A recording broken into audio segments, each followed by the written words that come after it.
What is going on, guys? JD from New York here. Thank you so much for tuning back into the channel tonight. This is your official Monday Night Raw review for tonight's show, June 5th, 2017.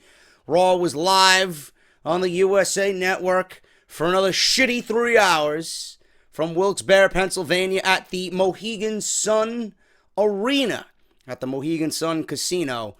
And I don't want to be the one to tell you I told you so, but I told you so. And we're going to get into the fantastic fucking segment that was Samoa Joe and Paul Heyman. And just realize that we have 4 more weeks left to go.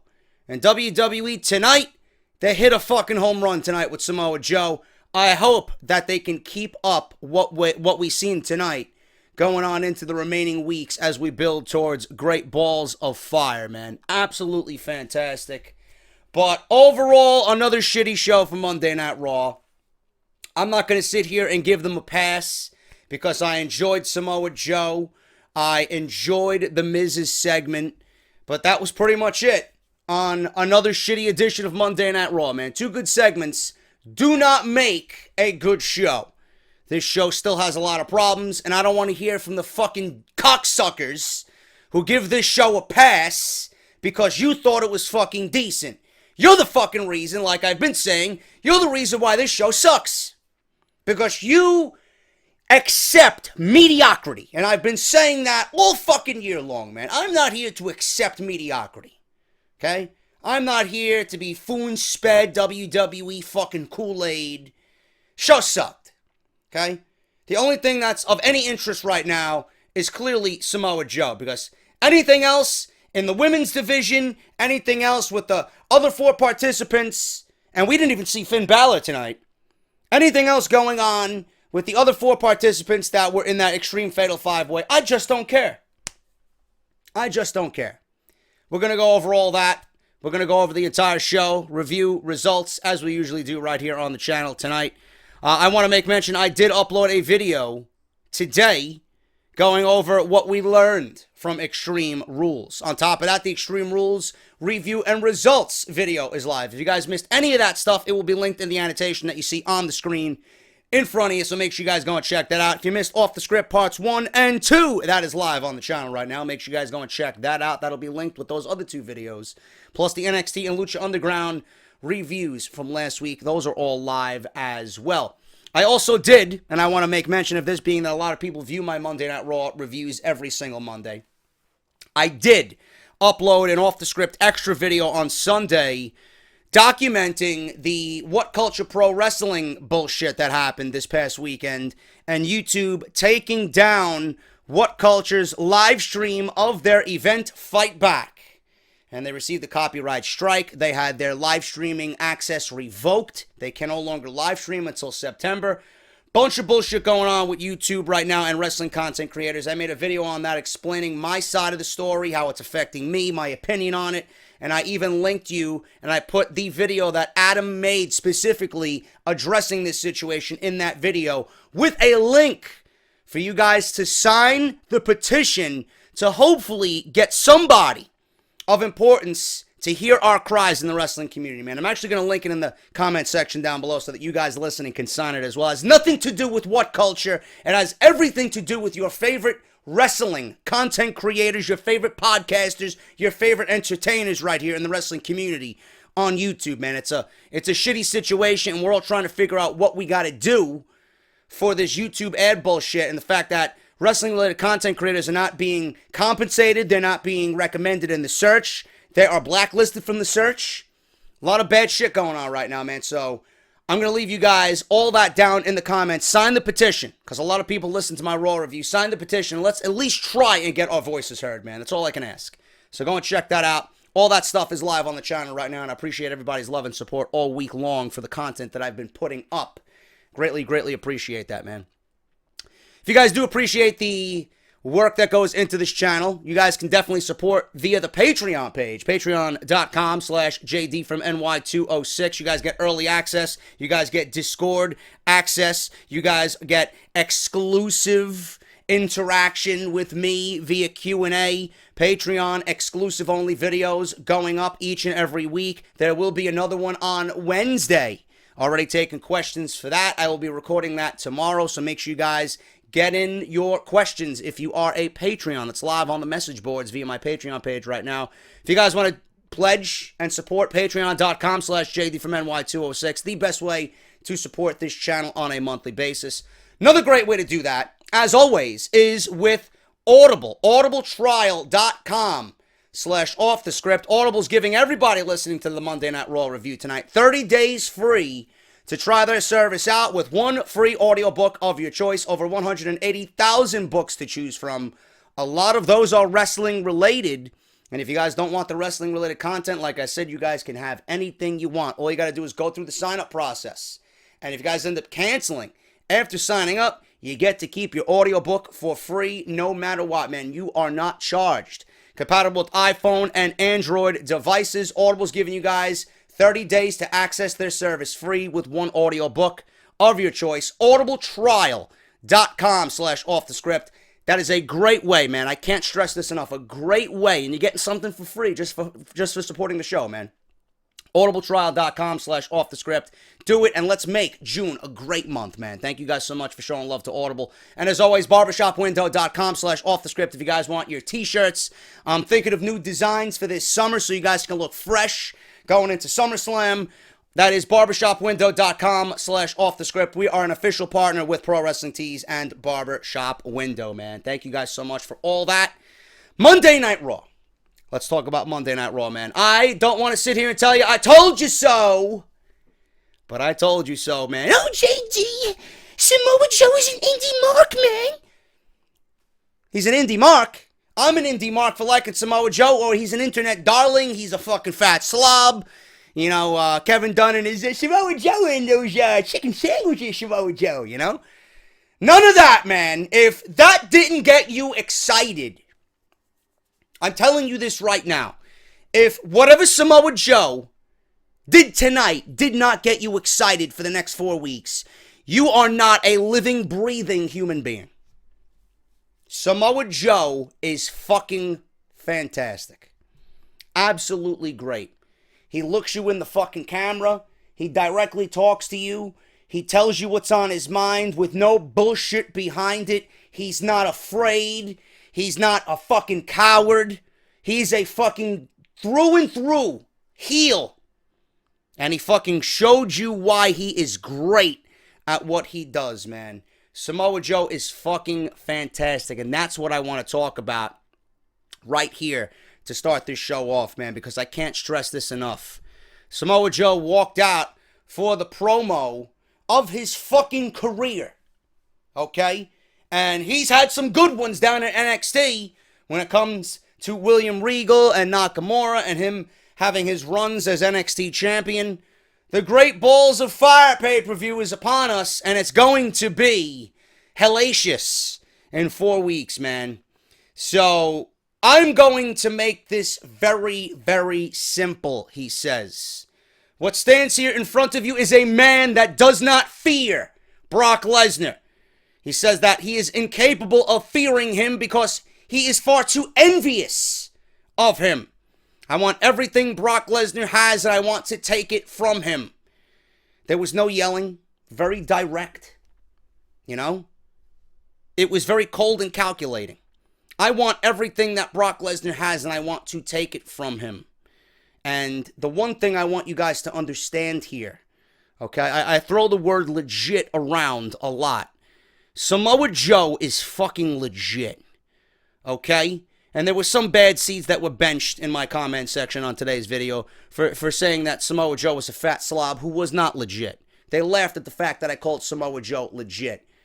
The one thing that Samoa Joe, the one glaring fucking thing that I want you guys to understand about Samoa Joe tonight is that he's not only legit in the way he carries himself, he makes you fucking believe that this is going to be an all-out war. He makes you believe that there is a fighting chance that he will defeat Brock Lesnar at Great Balls of Fire. And that's all I want.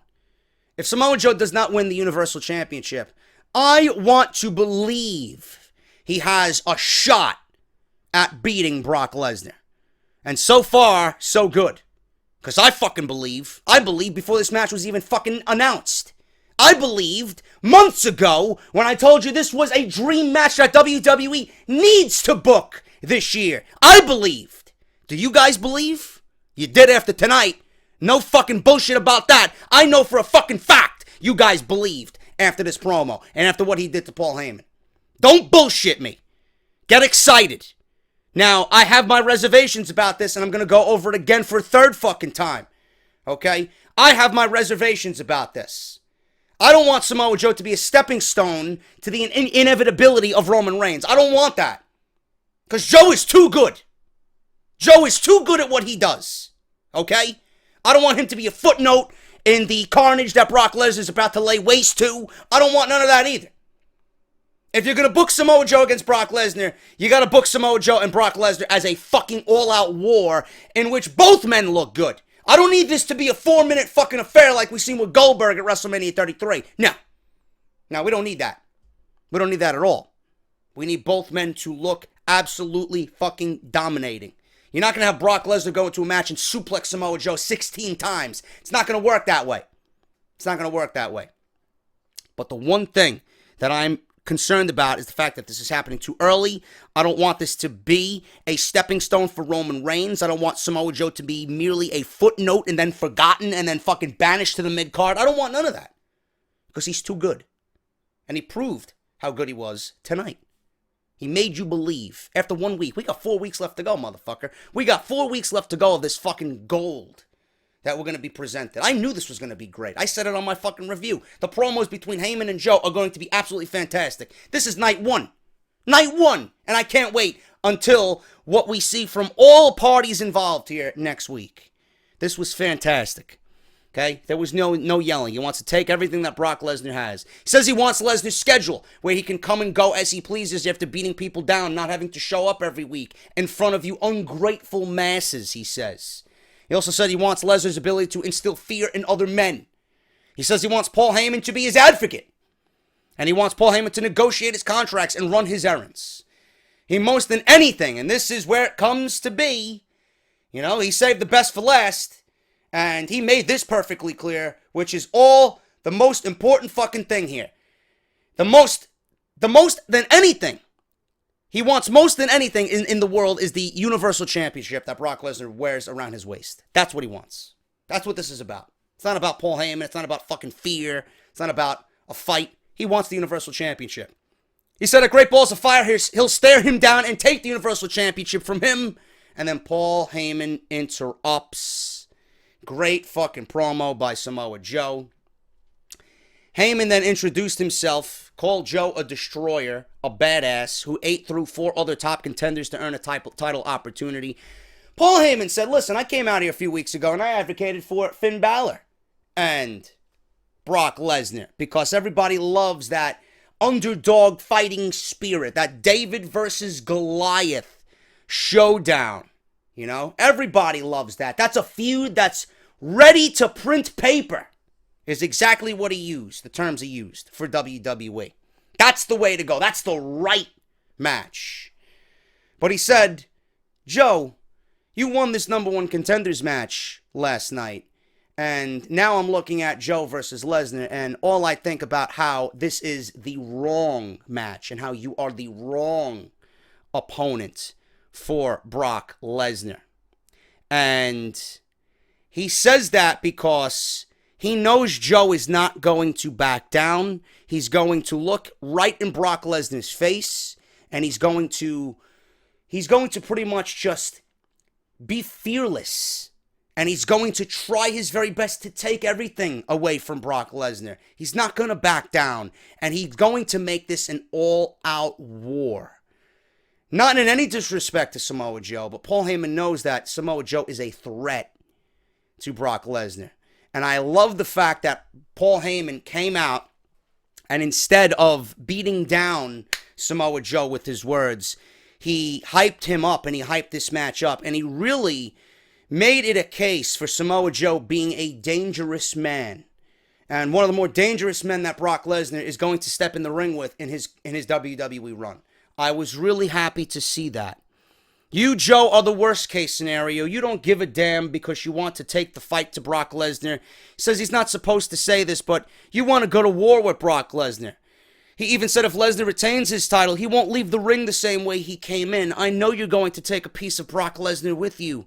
He said, man to man, it's his job to make sure at Great Balls of Fire, Brock Lesnar is your worst case scenario. And Joe just sat there and grimmed, and he just smirked and he smiled with that fucking sadistic grin on his face. Heyman says that he wanted Brock. He's got Brock. So it's happening. Heyman offered his handshake. Joe shook his hand. Lesnar was about to walk out of the ring, but Joe grabs him by the suit jacket and corners Paul Heyman in the corner of the ring. No microphone. One-on-one, man-to-man, they started talking. Camera right in their face. Mike caught the words, though, so we picked up everything that they were saying. Joe got in Heyman's ear and said he's going to wrap his arm around his throat and he's going to feel a tight sensation. He says his vision will get hazy until it gets dark. And then I want you to take this message to Brock Lesnar that this was for him. He told him to describe it as only he can in excruciating detail what Lesnar's future holds. Joe put Heyman in the coquina clutch. Heyman passed out after a brief struggle. 4 referees came in and tried to get Joe off of Paul Heyman. Crowd started to chant, "We want Lesnar." Joe took the microphone and fucking primally yelled in the microphone, "Yeah, I want him too." Picture perfect. 4 more weeks of this fucking chaos, and I love every fucking minute of it, man. You know, there's moments on Monday Night Raw. It sucks that we have to sit through 3 hours of this fucking garbage. If this was 2 hours, if this show was 2 hours on a normal week, I would actually enjoy Monday Night Raw on an everyday basis, on an every week basis rather. But the fact that this show is 3 hours and we have to fucking pick and choose what's great and what's terrible on this show, it sucks. But I can't have enough praise for this fucking segment. This was fantastic. And I can't wait to see more. Finally, no matter what the outcome is, finally, WWE is giving us something on a show to look forward to the next week. And you know what? I hope Samoa Joe takes the Universal Championship. Because right now, the way Samoa Joe is, and what this feud and this interaction and the next 4 weeks is going to do for Samoa Joe, you're all going to want to see him be the Universal Champion as well. Because he got a damn good reaction tonight. And you know what? Joe is so fucking great as a heel that this is going to turn Brock Lesnar babyface. I'm telling you this right now.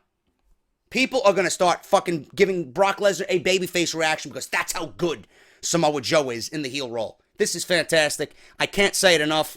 And Joe looks like an absolute fucking beast coming out of this, man. You know what? Next week, Lesnar's going to be there. We're going to see a showdown with Samoa Joe and Brock Lesnar. God only knows the fucking chaos that's going to happen, man, and the fucking intensity that we're going to see just emulating from our TV screens, man. I can't fucking wait.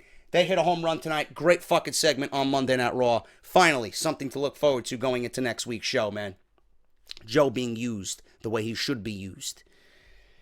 Now, the other shit that I didn't like on this show, man, which was everything else. The fucking top of the show starts with Roman Reigns and Bray Wyatt. Why are we starting a show with the Eater of Pins, man? I don't understand. Why are we starting the show with this guy? He lost. He lost last night in the Extreme Fatal 5-Way, right? He comes and again grabs a microphone saying that he had a chance to slay the beast and save the fans from damnation. You know, instead of worrying about saving us from damnation, why don't you save yourself from another fucking pinfall, Mr. Wyatt? You know? He said instead of arming him with a sword, they took it away from him and stuck it in his eye. But he's still here. And he would love to cast judgment on all of those who are guilty. He said Balor is guilty. He said Joe is guilty. He said Seth Rollins is guilty. And then obviously Roman Reigns is guilty. But that led Roman Reigns to come out and present himself in front of Bray Wyatt. Huge boos at the Mohegan Sun for Mr. Roman Reigns. And Reigns entered the ring, and he spoke. Bray smiled. He started laughing. He giggled at Roman Reigns. He said, right on cue. Right on cue. Roman sucks. Roman sucks. Reigns took the microphone away from Bray Wyatt, and they stood eye to eye. They said, or Roman Reigns said, "You hear this? You hear this? Yeah, I hear it, Roman. Everybody fucking hates you." That's what I hear. Everybody fucking hates you. You hear this? He says, "I am the guy." And when you run your mouth in his yard, this is what happens. And he sucker punched Bray Wyatt. We led to a match. We got a Bray Wyatt Roman Reigns match. Typical bullshit. Match went 26 minutes. 26 minutes did this match go. And it was 26 minutes of everybody's time wasted. Because Bray Wyatt comes out and says that he wanted to slay the beast. Everybody's guilty, right? Another apocalyptic promo from Mr. Bray Wyatt comes out sounding scary. And what happens? They feed him to Roman Reigns. How am I supposed to believe Bray Wyatt in anything this man said? Why does he have a fucking microphone at this point? Why have him talk? Roman Reigns didn't get the job done last night. Oh, that's fine. We'll just book him in a match tonight at the top of the show and get him his win back. That's all this was. This is why I hate WWE booking.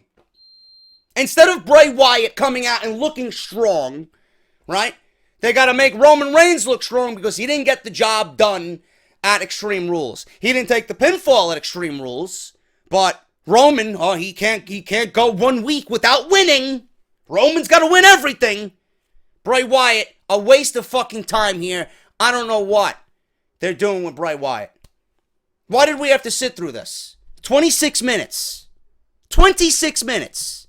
You know? You know what? I don't even want to make it seem like I'm complaining about it. Because Bray Wyatt and Roman Reigns have good chemistry, but this match did nothing. What were they fighting for? That's my problem. What are they fighting for? Why does Bray Wyatt continually come out every week, say the same shit, and can't back up what he's saying? Yet this is the guy that, has been saying that he can't wait to get Brock Lesnar in the ring. If you can't beat any of the guys you were in the main event with that Extreme Rules, how the fuck are you going to beat Brock Lesnar? It's illogic. It's illogical booking. Superman punches and spears. It's the same shit. It's the same fucking shit. And I'm getting really, really sick and tired of Bray Wyatt setting up Sister Abigail. He takes too long with that. I don't know if you guys noticed. What's with the long fucking setup for Sister Abigail? You gotta look around, you gotta fucking make sure his forehead is nice and clean before he kisses it, and then he goes for the fucking move 10 seconds later. You get him applied in that headlock, you drop that motherfucker like a sack of bricks. No, you're looking around, waiting for everybody to fucking give you the approval. Drop the motherfucker! You had him in Sister Abigail twice, and he's looking around like a fucking dumbass. No, your fireflies are fucking burnt out, motherfucker. They're not there anymore, because you suck. I'm so sick of how WWE has treated Bray Wyatt. This guy is a complete fucking loser. And it pains me to say that. Like I said Bailey on Sunday. It pains me to say that. Because they got gold in Bray Wyatt and they don't utilize it.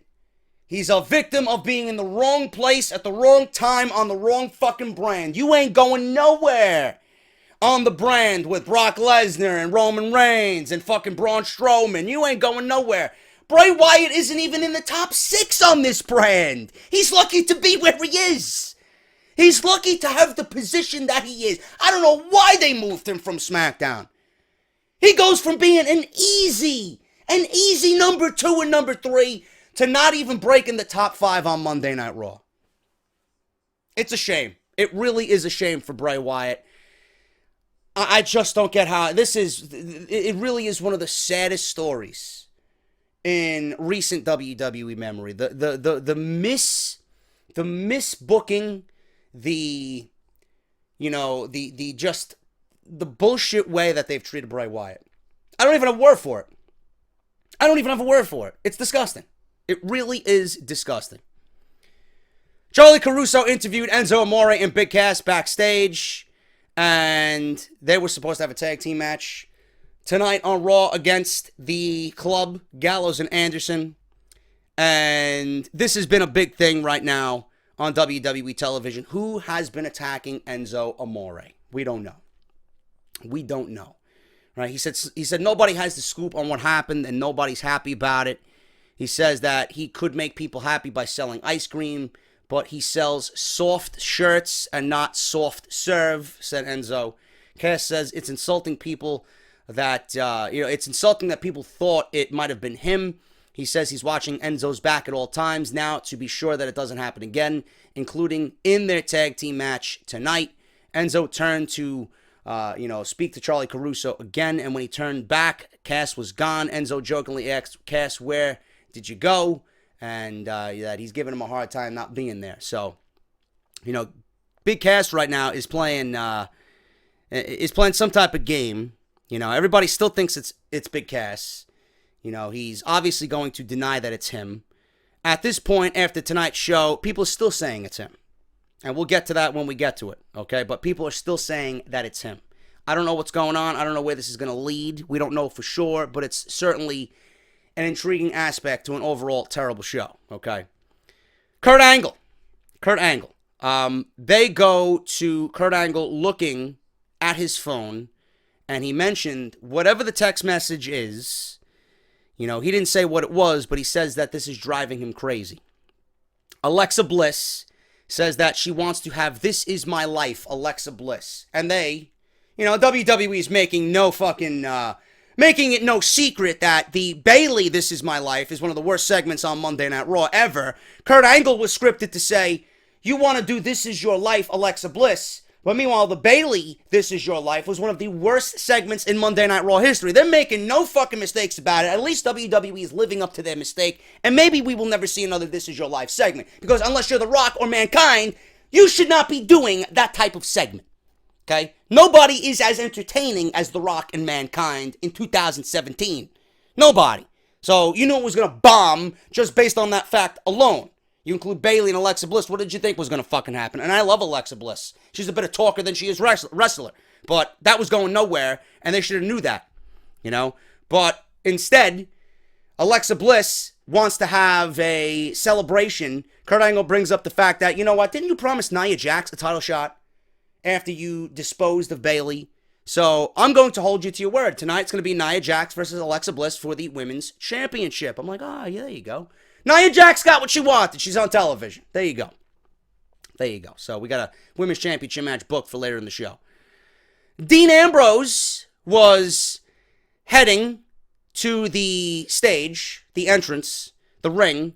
Elias Sampson was in the ring. He played guitar again, and he wrote a song about Wilkes-Barre, Pennsylvania, which he got legit heat for. Love it. We had Dean Ambrose come and pretty much just beat the shit out of the Drifter, ringside, knocked him to the outside. Ambrose attacked Sampson, threw him all over the place, threw him into the barricade. He re-entered the ring and grabbed a mic. He says that he's there for one reason only. He wants the Miz.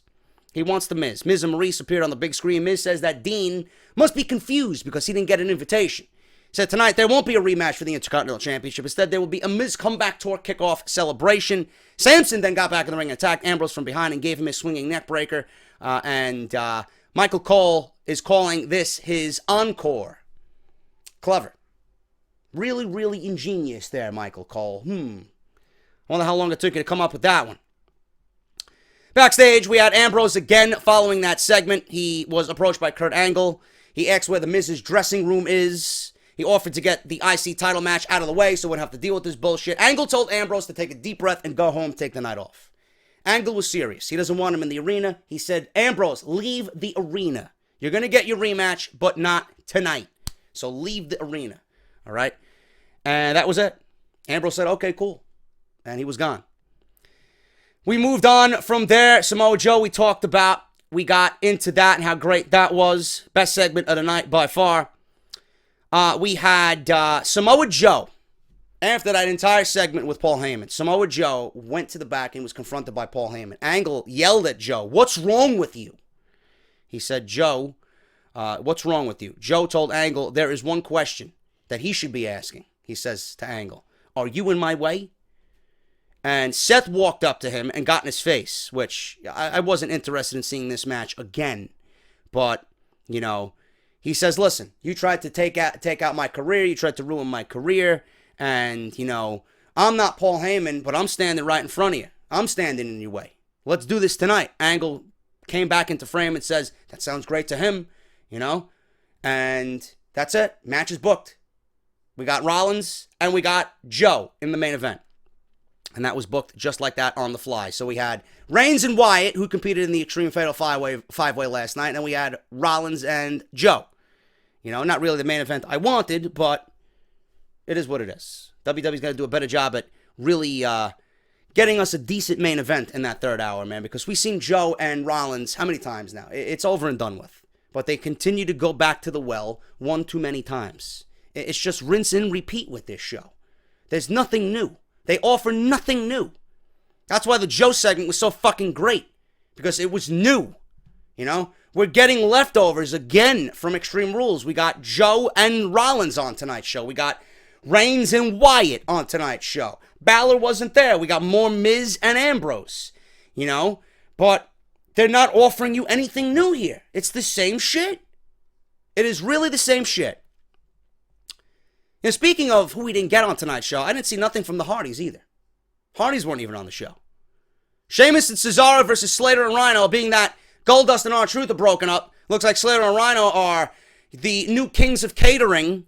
You know, they're the ones who stand by catering waiting to be put on fucking television, and this is what happens. 1 minute and 40 seconds. Demolished by Sheamus and Cesaro. Bro kick for the win on Slater. Afterwards, Sheamus said how how intelligent of a team they are, and that's how an intelligent team wins. He asked the crowd if they were happy the Hardys came back. Cesaro said he knows two people who aren't happy. That's Matt and Jeff themselves. Sheamus says that they're at home licking their wounds. Cesaro said the Hardys picked the stip they thought would give them the advantage, but it didn't work out.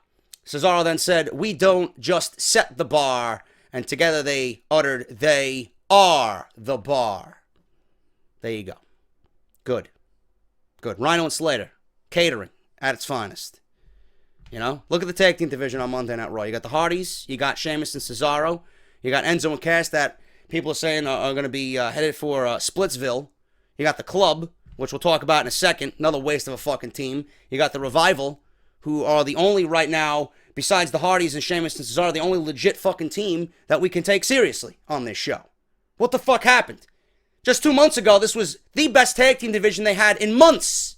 Now look at it. It's back to square one. I don't understand it. I just don't understand it.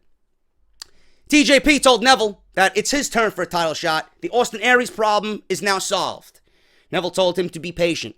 TJP said he held up his end of the bargain in the last 2 months, so now Neville needs to hold up his end of the deal.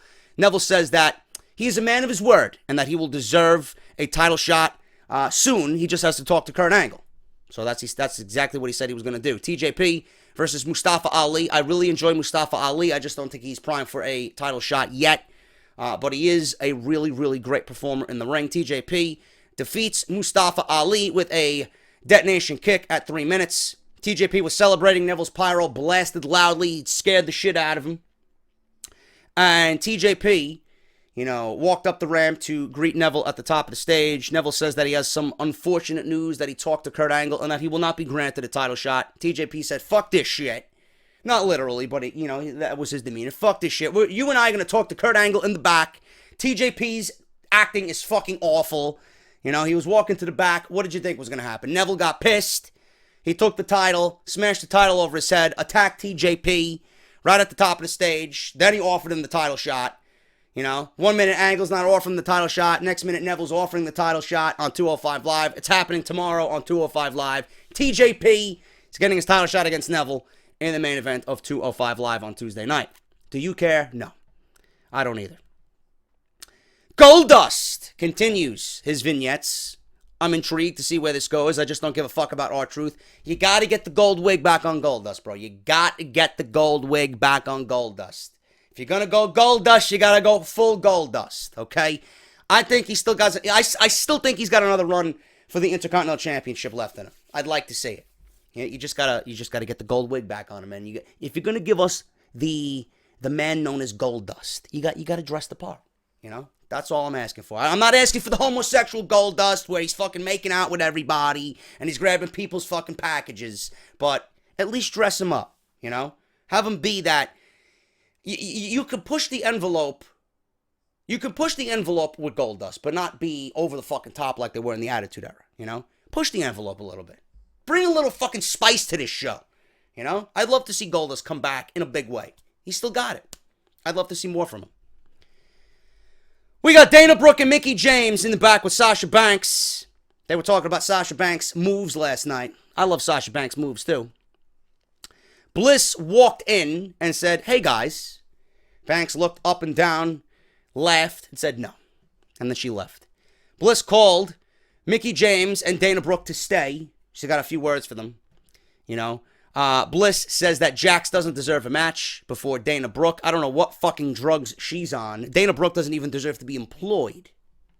Yes, Nia Jax deserves a title shot above Dana Brooke. Are you fucking kidding me? Dana Brooke should not even be employed. I don't even know why she's on television. You know, then she's going over to Mickie James, says Mickey's a role model in the division.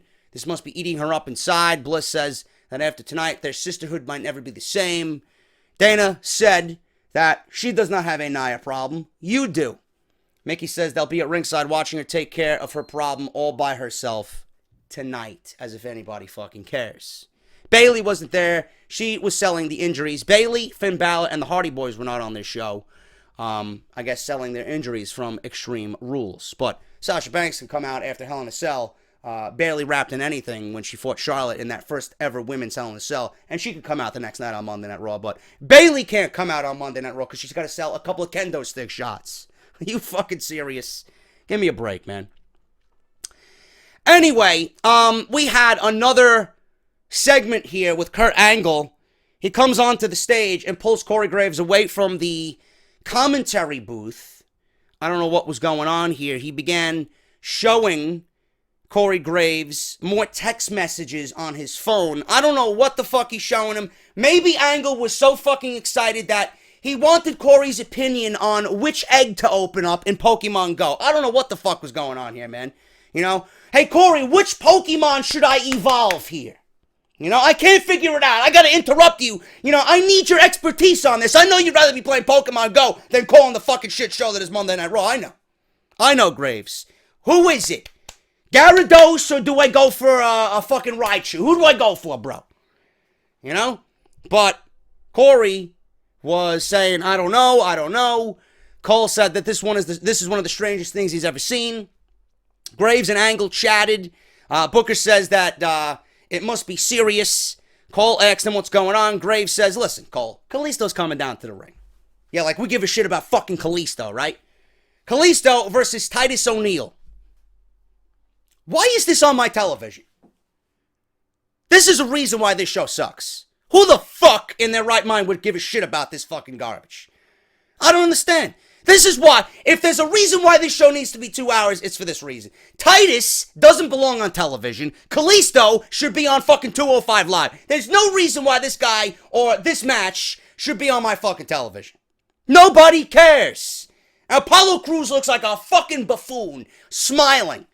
This is what you're doing. Oh, he's getting television time, but nobody cares. Apollo Crews is insignificant to professional wrestling right now. If there's anybody that should go down to NXT, it's Apollo Crews. You know, it would be a fucking promotion for him right now. He got called up. Every time I see him, I say the same thing. He got called up way too fast. If this is what they're doing with him, I don't know. Apparently, Titus O'Neil is trying to enlist Akira Tozawa in the Titus brand. Come on, man. Are you fucking serious with this shit? 1 minute, Kalisto wins. There you go. Good. 1 minute of my life I can't get back.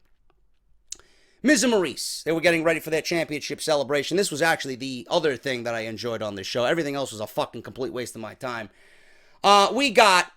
Before this happening, the camera goes over. Miz and Maurice walk into the ring. Camera pans over, or the Miz looks and sees, who's that? Cass is laying down. He's fucking knocked out. He's got fucking beams and he's got fucking production crates on him. Enzo comes over. Referees come over. Enzo picks up what I think is a chain of his, and that might have been planted there to kind of throw people off as if, you know what, maybe Enzo attacked Cass. And Enzo was like, listen, whoever attacked me the last 2 weeks left this here, took this from me the last 2 weeks, and left this here as evidence to blame it on me. Cass was fucking wobbly, getting up. Referees helped him up. Apparently, Big Cass was not going to be able to compete tonight. I don't know what's going on here. You know, the one thing that I thought about was, did Cass fake this? But how could you fake that? You know? It's illogical to do that. Like, you're in the backstage area. Obviously, you're going to have people walking around all over the fucking place. You're going to fake an attack. You're going to fucking bury yourself under beams and boxes and crates and fucking pretend that you're knocked out by placing one of Enzo's chains on the floor. I mean, who the fuck do you know is back there that could be looking? So I wanna say that maybe Cass is setting, you know, this entire thing up so that he doesn't look like the guilty one here, but it really is going to end up being him. But again, it's illogical because how the fuck are you gonna fake something like that in a crowded backstage area? You know? Just, the Miz was there walking by. You got officials in the background. You know, referees walking all over the place. Agents walking around. You're gonna fake a fucking attack? Just so that you're not the guilty party or people don't blame you? How are you gonna get away with that? So I don't understand that. Or maybe it is Enzo. Maybe Enzo's faking it all along. I have no fucking idea. Maybe it is the revival, like I predicted a couple of weeks ago. Then reports come out this past couple of weeks, you know, last couple of days, that Cass is gonna end up being the one, you know, named as the attacker of Enzo Amore. I don't know. It's certainly suspicious and it's certainly intriguing. But right now, we got Enzo really confused. Enzo asks Cass if he was insinuating something. Enzo says that they have a match now, but the referee says there's no way Cass can wrestle. So now he's got to find a partner because he's got a tag team match against Gallows and Anderson. Miz and this championship celebration was fucking hilarious, man. I haven't laughed this hard at a WWE segment in a very long time, man. There was a fucking guy in the ring holding up a sign that said congratulations. He was dressed in a bear costume. And there was balloons on the ring posts, and there was a big fucking golden, you know, balloon lit lettering that said Miz in the ring. This fucking guy jumping up and down like a fucking asshole, dressed in a teddy bear costume. You know, he was waving, right? And Miz says his wife outdid herself. This is great, but who's the fucking bear? You know, Maurice is like, I didn't get the fucking bear. And Miz was like, I didn't get the bear either. Who the fuck's in the bear costume? So, you know, I thought that Dean Ambrose was in the fucking bear costume. So, they both got worried. Miz slowly looked over at the bear. He walked over to the bear. He attacked the bear and gave the bear a skull-crushing finale. I laughed my fucking ass. I couldn't stop laughing, man. I couldn't breathe. I was laughing. So I don't know why I found this so funny, but everybody knew that. Even the announcers were like, oh, I know why the Miz did that, because, you know, they all figured it was Dean Ambrose. Miz lifted up the bear's head and said, I present to you the former Intercontinental Champion, Dean Ambrose. And the mask came off and said it was some fucking random guy. It wasn't Dean Ambrose. Miz says, well, at least, kid, you got beat up by the IC champ. So, clearly, the Miz was paranoid here. If there's one thing that Dean Ambrose does good is he plays mind games, and they are actually funny. You know? So, then there was a big, huge box that two guys rolled down to the ring. You know, again, the Miz got paranoid. He grabbed a steel chair. And instead of opening the gift that his wife got him, he started to attack the box, which was as big as a fucking refrigerator. He started to attack the box with the steel chair, because he thought Dean Ambrose was in the fucking box. The box fell over. He started giving the fucking box Ric Flair elbows and knee drops. It was fucking hilarious, dude. So he pulled out of the box a grandfather clock. Dean Ambrose wasn't in the box. So Maurice got pissed at this point. She shoved the microphone in his chest and says that the Miz ruined everything. And he's like, babe, I'm sorry, come back. Trying to apologize to Maurice. Maurice walked off. So Dean Ambrose, where the fuck is he? Miz gets back in the ring. There's a cameraman riding up the Miz's ass. And this clearly had to be Dean Ambrose. It looked like Dean Ambrose. It smelled like Dean Ambrose. Didn't look like a normal WWE cameraman. He took the hat off. He took the headset off. He put the camera down. Miz was seeing everything unfold behind him on the Titantron. Dean Ambrose is in the ring dressed as a cameraman. He wasn't the teddy bear. He wasn't in the box. But he snuck back in the building and got into a cameraman suit and somehow was standing out by ringside. Don't know where he came from, but he was there. Dirty deeds to the Miz, and that was it. Really, really good segment, man. I laughed my fucking ass off, and I enjoy good comedy when it's done right. This was hilarious. That was the only other good segment besides Samoa Joe on this entire show. And that alone does not make a good show. Telling you this right now. Enzo and Big Cass were supposed to fight Carl Anderson and Luke Gallows. It ended up being the Big Show. My point system would rank this show a 5 up until this point. The majority of those points come from Samoa Joe and The Miz. But with the Big Show being introduced, my score went from 5 to 0. Because I deducted 5 points for the Big Show coming out and presenting himself on this show. Enzo tried to be funny and get some humor out of the Big Show. The Big Show sounded serious. Enzo says that he weighs 206, so that he's a heavyweight, or he's aiming for the cruiserweight division. But Enzo says that he weighs 206, so he's teaming with a heavyweight. Who gives a shit, Big Show looked grumpy, and he looked angry, and he did, in the most cringe-like fashion, he tried to play the part of Big Cass and get the crowd to chant along with the SAWFT, and he tried to sound all Brooklyn, He tried to sound all Brooklyn, bro. Listen, bro, Big Show, you're past your prime, bro. This is not 1998, bro. We got guys like Sami Zayn, the cab driver. We got Kevin Owens. He's a fat slob. He's out of shape. He doesn't look like a superstar. You compare these guys to the guys when I was around, like Bret Hart and Shawn Michaels and Diesel and Mr. Perfect, Triple H. Those guys look like champions, bro. You look at Enzo and you look at these 205 Live guys, bro, with the flips and the dives and the fucking acrobatics, bro. Come on, bro. That's how you do it, Big Show. Get the fuck off my television, soft. Your rating for this show went fucking soft when this guy came out. Jesus Christ. And bad enough, Enzo and Cass, they were supposed to battle Carl Anderson and Luke Gallows. I would have been okay with Enzo and Cass beating Carl Anderson and Luke Gallows, but you got a fucking a bench player in the Big Show, and Anderson and Gallows are treated like fucking garbage. 2 minutes. 2 minutes. They beat the former Raw Tag Team Champions in 2 minutes. How am I supposed to take Carl Anderson and Luke Gallows seriously anymore?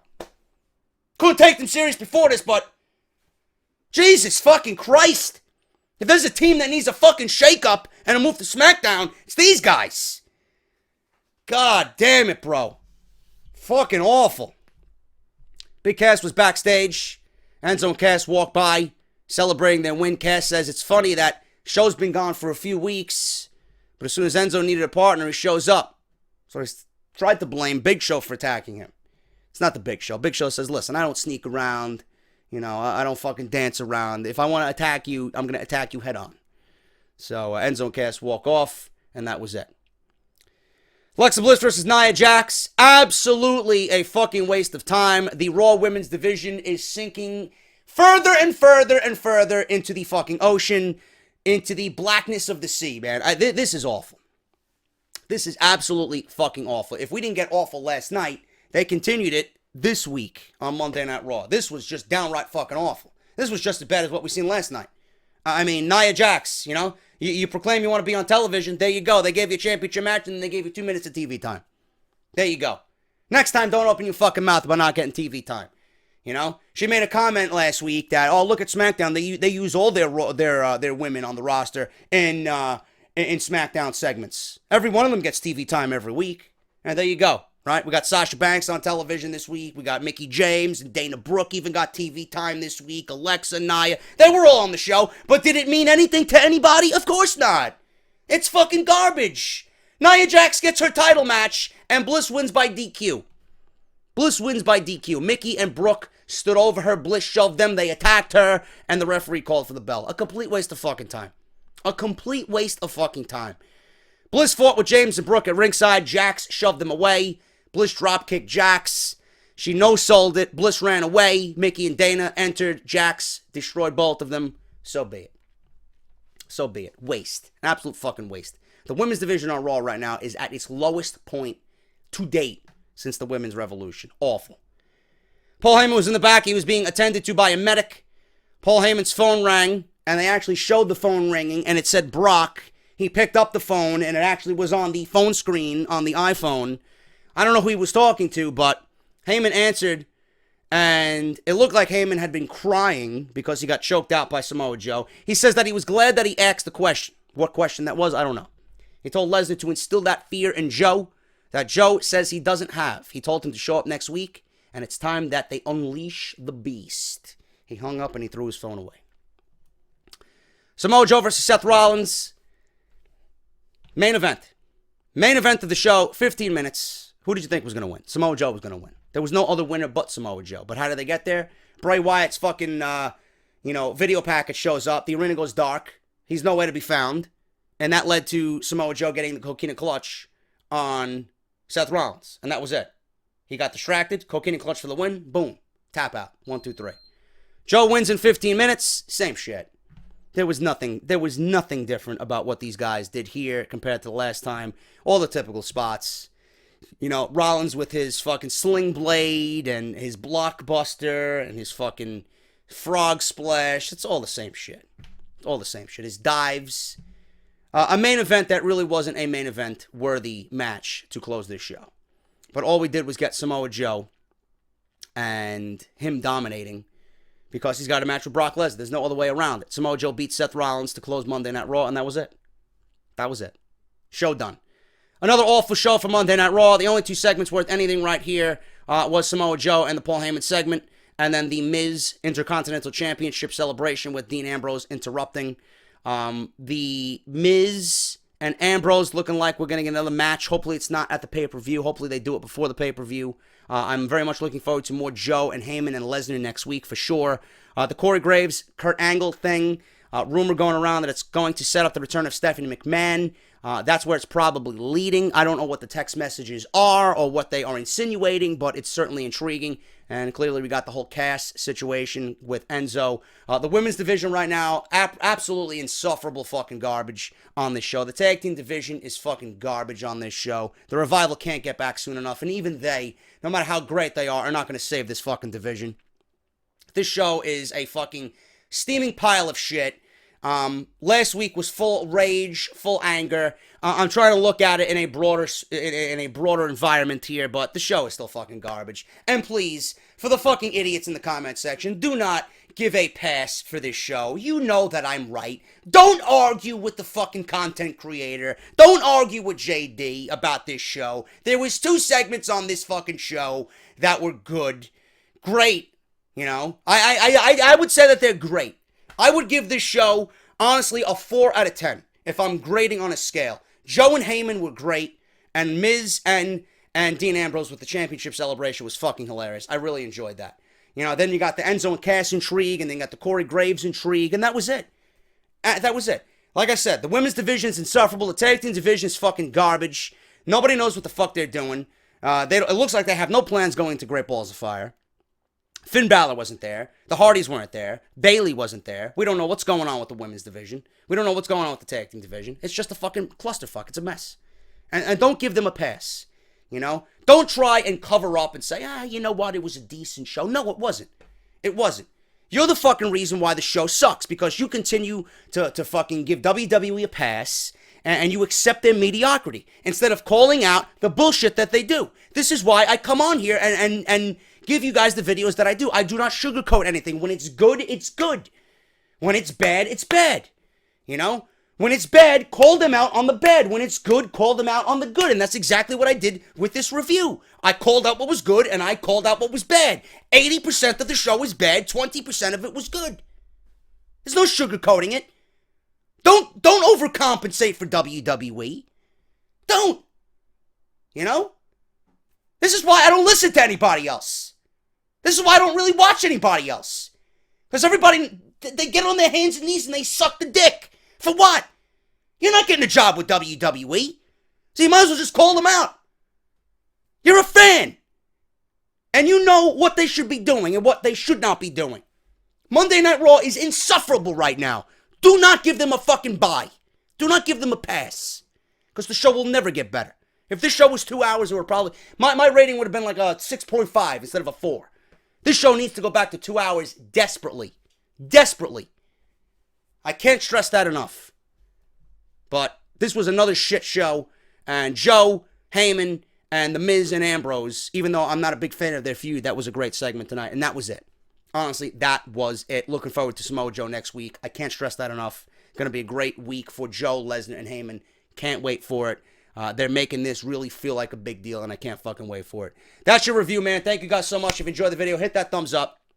And I will be back tomorrow with something. There might be some news coming out of Monday Night Raw. We'll figure something out. But if you missed any of the videos that I posted this past weekend, links will be in the annotation. Make sure you guys go and check them out. Sign that petition down in the comments below, please. Let's try and get that petition up to 50,000 and reach the maximum petition signed on there. Probably not going to help anything, but it's at least a try.